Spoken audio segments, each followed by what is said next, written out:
You're listening to Industry Talks on Design in Focus, a new multimedia channel serving CID. CID, Creative, Innovation and Design.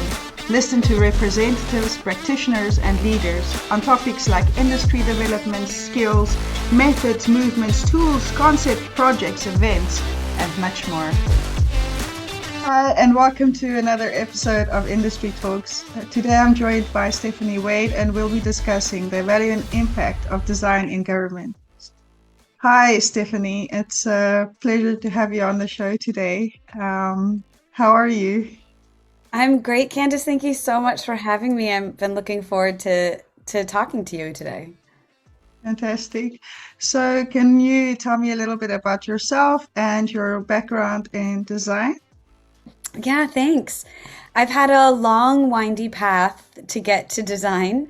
When I first started in school, this didn't really exist. It wasn't something that was known or taught in the way that it is now. So for me, I was putting the pieces together that would really help me be good at this field and doing design in the public sector, kind of step by step, not really knowing where I was going, but building the puzzle along the way. So I have a background in sociology, so that qualitative ethnographic research piece is something that is foundational to me and is so foundational to design, and studio art.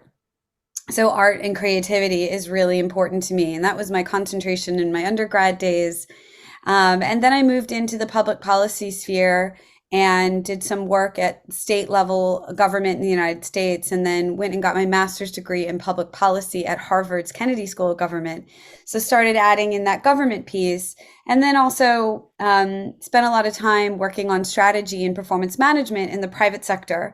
So learning how to pull all of these pieces together and create impact. And while I was in the private sector is when I was introduced to design. I was actually trained full time in design as my job so that I could help stand this up, to stand up a design thinking team and building that capacity in a large global consulting firm.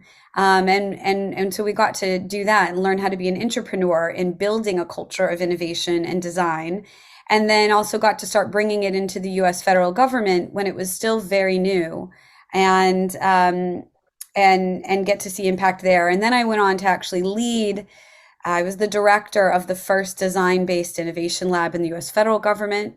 Um, Got to build a community of practice, build curriculum and training to start building that capacity for US federal government staff, and then also build a consultancy, an in-house consultancy in the government to help tackle those really challenging problems using design. And then I went on to work at Bloomberg Philanthropies, where I was the lead for innovation and design, bringing that skill set and my experience with building cultures of innovation to cities all over the world, where I think the programs that I helped develop and deliver were reaching 400 cities at a time, and now it's even greater. So it's been lovely, and now I'm on my own, running my own innovation consulting firm, continuing to support global government organizations to improve the way they serve, and all for the goal of helping improve lives.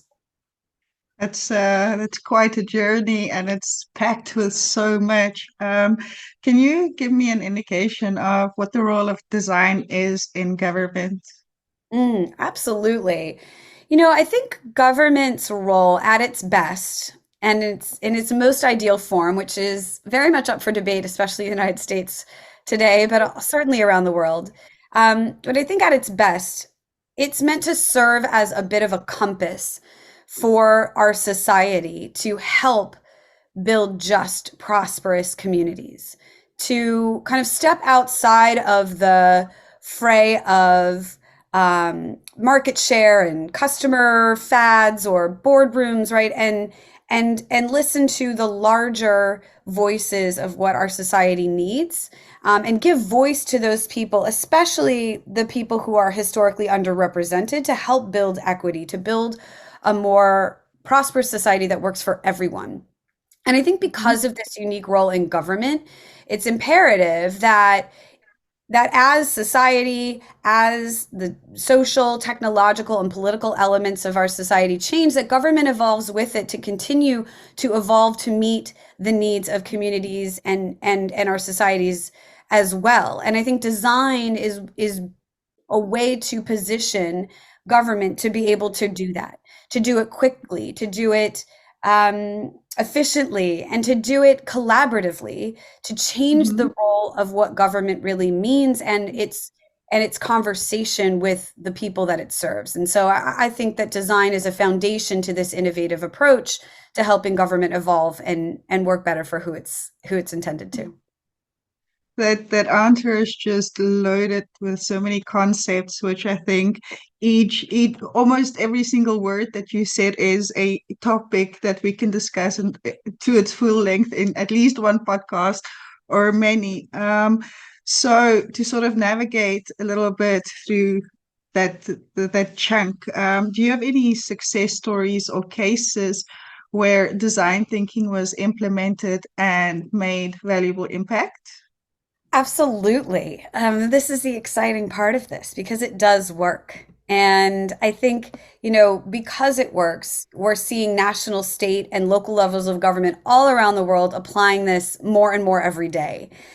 So there are a lot of great examples that we obviously don't have time to get to. I will say at national level, when I was in the US federal government, one of the projects we worked on was something called a school lunch program. So in the United States, and I know there's several other countries out there that provide free or reduced lunches for students who fall below basic income levels so that they can stay um, engaged in learning and help advance their chances in life, and also just provide a basic human need.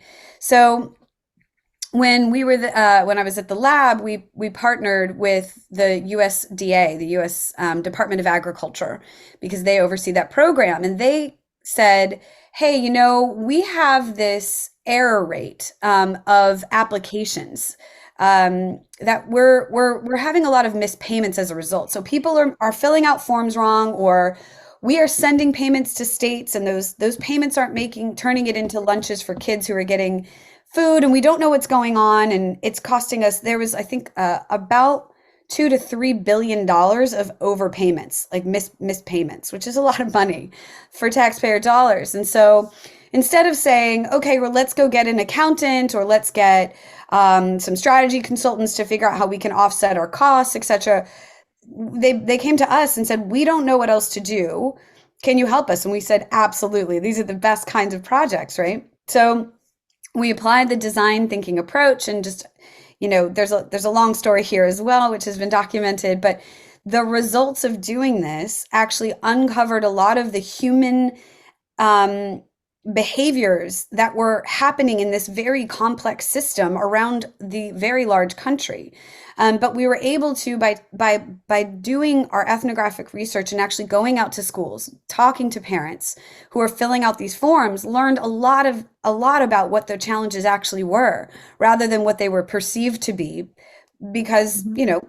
they aren't out in the field. The USDA is not out there at the schools and with parents doing it. So we were able to bring that activity to them and that skill set. And as a result of all of the changes that we made with the USDA, they were able to reduce the error rates for applications by 33%, which means so many more children get access to a program that they desperately need.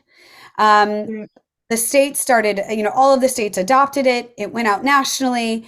And what's really amazing is that it saved $600 million in taxpayer money. $600 million. Unbelievable. And that's incredibly powerful. I will say some other examples are in Mobile, Alabama, in the U.S. They were working on dilapidated properties, which is a problem facing a lot of cities.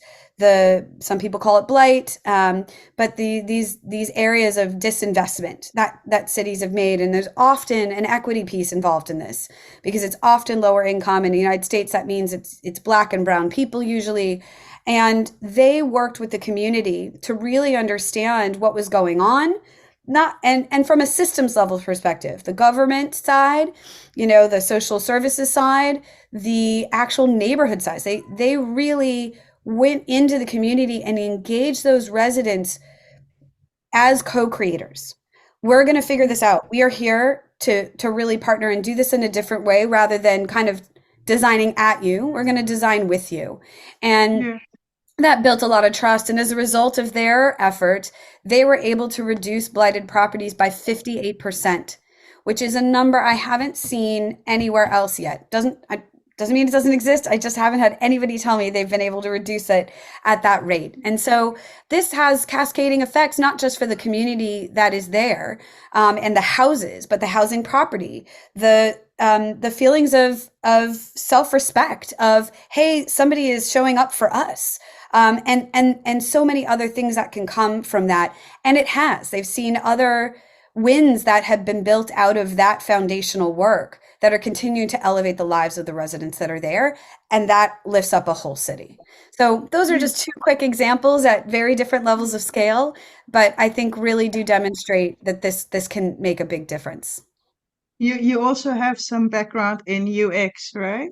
User Yes, experience. yes. Another example is when I was in the federal government, there's a large website called usajobs.gov, which is the portal that everyone goes to apply for a federal government position. Now, there are 2 million, or there were at this time, 2 million US federal jobs all over the world. And this website was handling 2 billion visitors a year, which was massive. There was a lot of challenge in, though, the hiring process. There's of a lot of people who want to get federal jobs struggling to get them, and internally a lot of hiring managers who were looking for really quality talent that were struggling to connect. So it was like a maze, and everybody was trying to find each other but weren't meeting in the middle. So we partnered with the USA Jobs team, who are incredible, and we redesigned that part of that experience, the kind of upfront piece for the customers, the everybody who's coming to apply for a federal job. We started there because we figured that would make the experience better and faster, and that was our goal. So we worked and applied design in the UX lens to redesign that digital facing service. Now that had, and I think I think in the design world, there are people who say, everything is about digital and everything is UX. And is that a huge component? Absolutely. But we did this process applying it with a broader perspective of, let's apply the design process to understand what's needed and then figure out what are the tools and the products and services in the back end, because it's not just digital. We had to make changes that were policy related, program related, behavioral changes. There were so many other things that are required to create change. So the UX component was absolutely critical, and learning how to and applying it at that level of scale and size was incredible. And there were a suite of ideas that were non-UX related as a part of that comprehensive package of support. Yeah, I think, the term UX sounds very specific to the user, but I call myself an experience designer, not just a user experience designer, because I myself have found by targeting various stakeholders, not just the users, employees, for example, and designing based on the feedback there really yields better products and services, and people are able to do better because they experience their environment, whether it's with a product or in a job or in any other setting. They experience better, and so they deliver better. And I think, how we get to UX, before I knew the term UX, I was already using data and looking at how my users behaved online to modify my designs. And it's easy, like you said, to think of UX in this digital setting, but you can really, the foundation of UX is still design. And, applying the principles of design can really take you a far, quite a distance. Could you tell me a little bit about the difference, or the relationship between design and innovation, and how you apply that in your roles? Hmm. Yeah, I think that innovation is a broader term that is really encompasses this notion of we want to try to do something different so that we can generate different results. And that means we have to look at things with a different lens. We have to allow our brains to think in a different way. We have to change the way we interact as teams, change our mindsets, change our attitudes, and push boundaries to challenge ourselves. You know, all of this in service to pushing the boundaries to challenge ourselves to do something different. I think Mm-hmm. design has a huge role in that because the mindsets that design bring are the same mindsets that can really help generate more innovation. And that Yeah. means curiosity, right? Rather than, which is, especially in the United States, we grew up and we were taught that that you were successful if you came with the right answer. I've got that Yeah. answer to that math problem. I know the answer to that. That war started in 1717, whatever it is, right? And we have to shift our thinking to I actually don't know the answer. And what Yeah. happens if I lead with curiosity instead? We start to learn so much more because coming with an answer shuts out so much of the complexity of what we're tending to deal with. And we only have one lens and a set of biases that we look at. We really need to open ourselves up to so much more. So that curiosity, collaboration, so that it's not I have the idea, right? As the student, it was I get my test, I got my grade, etc. And that's all fine and good. But to be innovative, you really do need to leverage people with diverse experiences, backgrounds, perspectives, and co-create something together. Yeah. Uh, yeah, I think and so these are and several others, around um, uh, in design. There's several other things, but I think that helps lend itself to it. I'd say then some of the just the process of actually starting with questions rather than starting with solutions, which is what design is so Yeah. good at. Of doing ethnographic research, not just surveys. It's not just about quantitative data. We are a very data-driven society and tend to say that quantitative data and lends itself to more legitimacy, but bringing in the ethnographic side of let's understand humans because we are humans, we are the environment, we are the animals, we are all the things that are working, together in living together. Let's understand what's really going on here from behaviors and experiences, Yeah. and bringing in creativity in some structured and unstructured ways, learning how to synthesize qualitative and quantitative data to get to the root causes of what's really going on. So that when we generate innovative products and services, we know they're actually going to have the intended results that we need them to, rather than, hey, I've got this great idea, I'm going to throw it out into the market and hope it works, right? We can't do that. I mean, people do it all the time, and sometimes it works and sometimes it doesn't. In the government sphere, we have a lot of responsibility to make sure we're not causing harm and to do things use taxpayer dollars with intention. And so I think innovation in the government space, right, in the civic space, is also very much dependent on using design in order to be good stewards of taxpayer dollars and experiences. Yeah. I've got so many questions already popping into my mind. And also, this sort of mental model that I currently have through the engagements that I've had recently and am continuing to have. Um, so I think, what hits me first of all is your words connectivity. And I think that really resonates on many levels. That connecting can, yeah, you just connect the dots and stuff starts to make sense. And I, I really want to talk about that a lot more. And then also,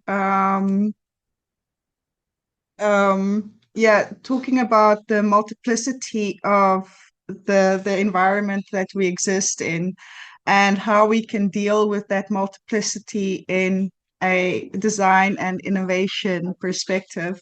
Do you have any ideas on how we should approach design for gearing it into the future? Mm. Yeah, for helping design be more powerful in the future, sure. Um, I think that it takes very intentional, practical. aspects, such as how do you build this kind of culture in an organization? How do you build support for bringing this into government and using it with fidelity to generate the best outcomes that it can? And I think one of the first practical things that needs to happen is having that senior leadership buy-in. I've talked to so many public servants around the world for over a decade. And I think by and large, what I have seen is that, especially in the beginning of this movement, design started at the grassroots level. Somebody got wind of it and said, oh my gosh, I really see so much value in this. It turned on a light bulb for how we can behave different. And it also reinvigorated their love of public service. Mm-hmm. And as much and as passionate as they were, and as many other people that they introduced you to it and got support for it at that grassroots level, it wasn't going to be able to move anywhere. It got stuck. And so you really do need that senior leadership buy-in, and not just buy-in, but you need the senior leadership to be champions, to say, hey, we're going to embrace this way of working as a part of our culture, because we know it is building it's collaborative, it is co-creating the community, which can rebuild trust, break down barriers, and just generate measurable results that actually improve lives. So you need that senior leadership buy-in, in addition to other people being excited about it. You do need to build capacity, though, so that others can learn. And you have to decide at what level. Not everybody has to be proficient at it, right? In a government setting, not everybody is proficient at accounting and budgeting. There are experts who oversee it for a government organization, and then there are leaders of this in different divisions, etc. And people need to be aware of it as you move down. Similar for building capacity of design. You need people who are really good at it. You need those people spread across, you need a centralized location for that. You need it to be spread across the different organizations and have bandwidth down that chain, but not everybody has to be an expert. You have to decide that. But building capacity is key. I think you also need to create a strategy that aligns what that means across the organization. So when the senior leader is bought in, what is that? And says, yes, we're going to be a design-led organization. What does that mean? What does that mean for the day to day? How do we need to operate? How do we hold people accountable? How do we measure that, etc.? I think actually measuring impact, right? I was able to tell you a story about Mobile, Alabama, and that they reduced blight by 58%. You need to be able to do the same thing with your design projects, which was not something that I was ever taught when I was learning design. No one ever asked me to measure the impact of that, because we were in that creative space and let's go do it and create the product, create the service, prototype, test. Yeah, this is fun. You have to hold yourself accountable to what change you're creating. And not only is it to build that leadership buy-in and continue to, so that there's continued investment, it's also so that you can actually tell the public, hey, we have done this. And you also need to measure it to see that if you are having any unintended consequences, right, you're continually designing, you're never really done. Do we need to iterate and change our programs because they're not performing at the rate we thought we did? I would say a couple more other things that design needs to grow to be successful in the future is to integrate the design process with other skill sets that are in the innovation space, such as behavioral economics, data analytics, foresight, strategic foresight, so many other things. How can we use design as a foundation, but make sure that it's talking to, adding to, integrating in other tools from other innovation processes? I think that using all of these tools and such, that you are generating a portfolio of ideas. So when I mentioned USA Jobs, right, we had our UX changes, but there was a portfolio of what those looked like, and there were several others from a systems perspective that were incredibly important to change. So generating a portfolio of ideas, not one idea, and making sure that portfolio of ideas addresses the comprehensive challenges involved and addresses the opportunities, right? Comprehensive opportunities on the flip side. And lastly, keeping in line with that systems approach, that's really where design also needs to be focusing. How can you, no matter what project you're working on, be focused on integrating climate needs, and thinking about the earth as a part of as a stakeholder, right? As a user, and thinking about the academic sector, the social sector, in addition to the residents, in addition to all the different aspects of the public sector. These systems and services exist, not inside a bubble, but are very much integrated into the fabric of society, and making sure that you're taking a systems level view to tackle these things. So those are some of my quick recommendations. So there are, I have a wide array of um, levels of professionalism or experience in my network. So I always ask a few questions for different levels. For really young professionals or professionals who are limited in their job capacity, are there any trainings or any sources of information where they can start to explore these concepts and then create that senior buy-in? Yeah.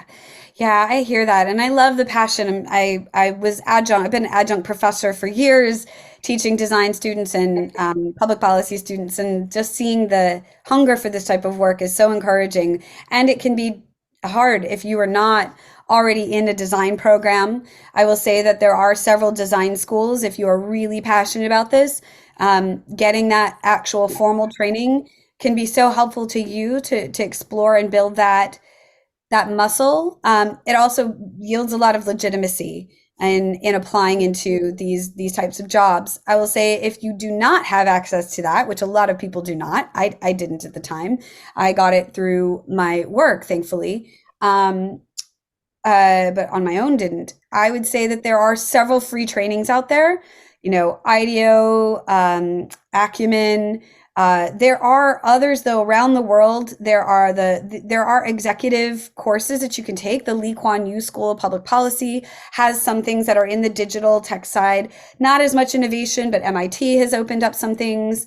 I'm working on something, but it's not public yet, so I won't say what it is. But if anybody wants to reach out to me about it, let me know. And there are people like me who can deliver trainings and that can be brought into an organization, which reduces a lot of costs because I can deliver it to 10 people at once or what have you. And there are other consulting firms out there that I think are doing that. But I would say also look for, in the US, we call them meetup groups, kind of just local people who say, hey, I really love design. And that's something I did when I was starting. And we had practice sessions and we got to build a community and support one another, people I work with to this day. And that's a great way to just volunteer and learn and grow. And that can lead to jobs and other opportunities. So I'd say look for those things as well. And if you're really interested in public sector and government, reach out to your local city, municipality, whatever it might be, and see they might have some digital innovation or service designers there, and maybe you can volunteer some time to learn about what that looks like, and also it could open itself to internships and other possibilities down the road. Yeah. So coming back to that word connectivity and why it resonated with me is I think I see a lot of what you see, although maybe on a smaller scale. And that's also partially why I founded Design in Focus as an organization. And I have my first three volunteers.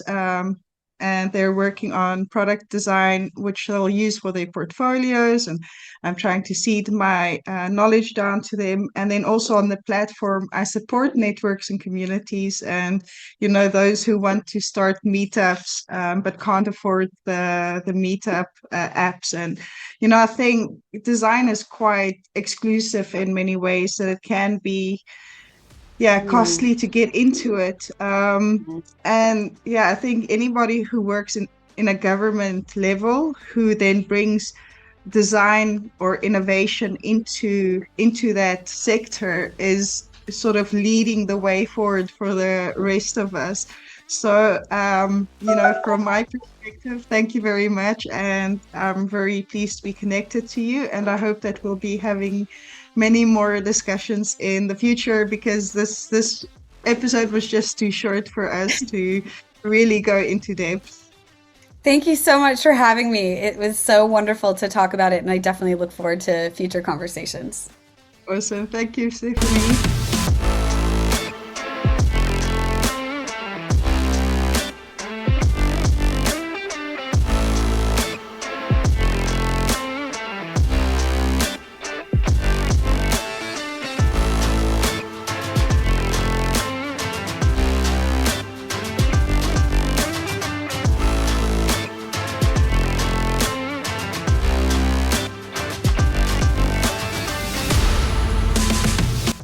If you've enjoyed listening to this session, please subscribe to us and follow us on social media.